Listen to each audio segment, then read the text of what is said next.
টুনি, বড় টুনি, ঘরে তো কিছু খাবার দাবার নেই, টাকা পয়সাও নেই। কিছু একটা ব্যবস্থা করো, নয়তো আর খিদে সহ্য করা যাবে না। হয়তো এইভাবেই আমাদেরকে মরতে হবে। আরে ছোট টুনি, ওরকম বলো না। আমি কিছু একটা ব্যবস্থা করব। এভাবে তো সংসার আর চলবে না। হাত পা গুটিয়ে যদি এরকম ঘরে বসে থাকো, তাহলে তো এরকমই অভাব আসবে সংসারে। কিছু একটা করো তাড়াতাড়ি। হ্যাঁ, সেটা তো ঠিক কথা। হাত পা গুটিয়ে বসে থাকলে কি আর চলে? ঠিক আছে, তাহলে আমি ওই জঙ্গলের দিকে যাই। দেখা যাক যদি কিছু খাবারের ব্যবস্থা করতে পারি তো। এই কথা বলে টুনি ঘর থেকে বেরিয়ে জঙ্গলের দিকে চলে যায় খাবারের উদ্দেশ্যে। কিন্তু অনেক জায়গায় খাবার খোঁজে, কিন্তু পায় না। অবশেষে ক্লান্ত হয়ে দেখে এক গাছের ডালে তার বন্ধু বসে আছে। তারপর সে তার বন্ধুর কাছে চলে যায়। আরে টুনি, তুই এতদিন পর তোর এই বন্ধুর কথা মনে পড়লো? এতদিন কোথায় ছিলিস? আর এখনই বা এখানে কিসের জন্য এসেছিস? আরে বন্ধু, খবর ভালো নয়। এতদিন ঘরেই ছিলাম, কিন্তু আর সংসার চলছে না। এইভাবে হাত পা গুটিয়ে বসে থাকলে কিভাবে সংসার চলবে? তুই কি আমাকে কিছু সাহায্য করতে পারবি? ও, এই খবর! আমার কাছে সাহায্য চাইতে এসেছিস? তো ঠিক আছে, আমিও তো তোকে সাহায্য করতে চাই, কিন্তু কি আর বলি বলতো, আমারও এখন সংসার চলছে না, তাই আমি তোকে এখন কিচ্ছু সাহায্য করতে পারবো না। আরে বন্ধু, আমি তোর কাছে অনেক আশা নিয়ে এসেছিলাম, তুই আমাকে এইভাবে নিরাশ করে দিলি? আরে আরে আরে, নিরাশ হতে তোকে হবে না। আমি তোকে একটা উপায় বলছি, শোন। ওই যে জঙ্গলের পাশে একটা ফাঁকা মাঠ আছে না, ওখানে কিছু একটা চাষবাস শুরু কর। তাহলে দেখবি আর তোর সংসারে কিচ্ছু অভাব থাকবে না। ওই মাঠটাতে?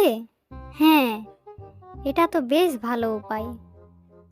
এবার তাহলে আমি ওই মাঠটাতেই চাষ করব। আর হ্যাঁ, তোকে অনেক ধন্যবাদ। এবার তাহলে আমি আসি। এবার টুনি তার বন্ধুর কাছ থেকে বিদায় নিয়ে ওই মাঠটা দেখতে চলে যায়। আরে এই মাঠটা, এই মাঠটাতে চাষ করা তো অনেক কঠিন কাজ হয়ে যাবে। কি করা যায়? যাই, ছোট টুনির কাছ থেকে শুনে আসি, তারপর ভাববো চাষ করা যাবে কি যাবে না। এই বলে টুনি ঘরের দিকে চলে যায়।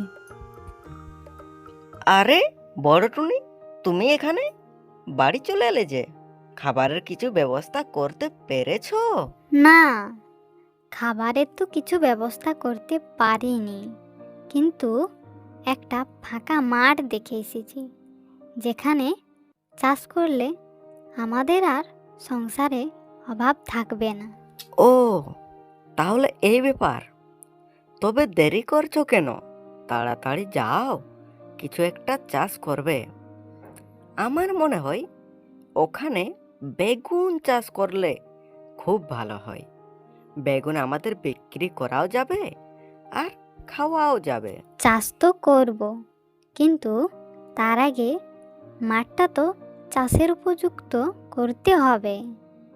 তাহলে আমি যাই, মাঠটাকে একটু ঠিকঠাক করে আসি। এই বলে টুনি ঘর থেকে বেরিয়ে যায়। চাষ তো করব, কিন্তু চাষ করতে তো অনেক কিছুই লাগবে, জলটাও তো লাগবে। তার থেকে আমি এক কাজ করি, জলটা এখান থেকেই নিয়ে যাই। এরপর টুনি ওই নদীর থেকে কলসি করে জল বইতে শুরু করে দেয়। এবার টুনি পাখির অক্লান্ত পরিশ্রমে ওই ফাঁকা মাঠ চাষের উপযুক্ত হয়। জল দেয়, লাঙ্গল দেয়, চারাও ফেলে। তারপর ওই চারা থেকে বেগুন গাছ হয়। বেগুন গাছে ফুল ফোটে, ফল হয়। দেখতে দেখতে টুনি পাখির অনেক বড় বেগুন বাড়ি হয়ে যায়। আরে, আমার বেগুন বাড়িতে তো অনেক বেগুন ধরেছে। আমি তো ভাবতেই পারিনি এত তাড়াতাড়ি বেগুন ধরবে। এক কাজ করি, বেগুনগুলো আমি তুলে বাড়ি নিয়ে যাই। টুনি পাখি বেগুন তোলা শুরু করে দেয়। বেগুনগুলো তুলে এক ঝুড়িতে রাখে আর বেগুনগুলো নিয়ে বাড়িতে চলে যায়। ছোট টুনি, এই দেখো আমি কি নিয়ে এসেছি। বেগুন। আমার বাড়িতে অনেক বেগুন হয়েছে। এবারে আর আমাদের কোনো অভাব থাকবে না। হ্যাঁ বড় টুনি, এ তো খুব বড় বড় বেগুন হয়েছে। তাহলে এক কাজ করো, কিছুগুলো আমাদের খাবারের জন্য রাখো, আর কিছুগুলো তুমি বাজারে নিয়ে যাও, ওখানে বিক্রি করবে। ঠিক আছে, তাহলে আমি যাই, বেগুনগুলো বাজারে বিক্রি করে দিয়ে আসি। এরপর টুনি বেগুনগুলো নিয়ে বাজারে পৌঁছে যায়। আরে টুনি, এতদিন পর তুই বাজারে? তো বল, কি নিয়ে এসেছিস? আমার বাড়িতে অনেক বেগুন ধরেছে, এগুলোই নিয়ে এসেছি। তুমি কি বেগুন নিবে? ও, তুমি বেগুন বিক্রি করতে এসেছো? তাহলে ঠিক আছে, দাও, আমি ওগুলো কিনে নেব। আর এইভাবেই টুনি প্রতিদিন বেগুন বিক্রি করতে থাকে আর তার অনেক টাকা হয়। এবারে তাদের সংসারে আর কোনো অভাবই থাকে না। তাদের সব অভাব ঘুচে যায় আর দুই টুনি সুখে শান্তিতে বসবাস করতে থাকে। এই যে আমার ছোট্ট ছোট্ট বন্ধুরা, তোমাদের যদি এই ভিডিওটা ভালো লেগে থাকে তো লাইক করে দিও, আর এরকমই ভিডিও দেখতে হলে চ্যানেলটা সাবস্ক্রাইব করো।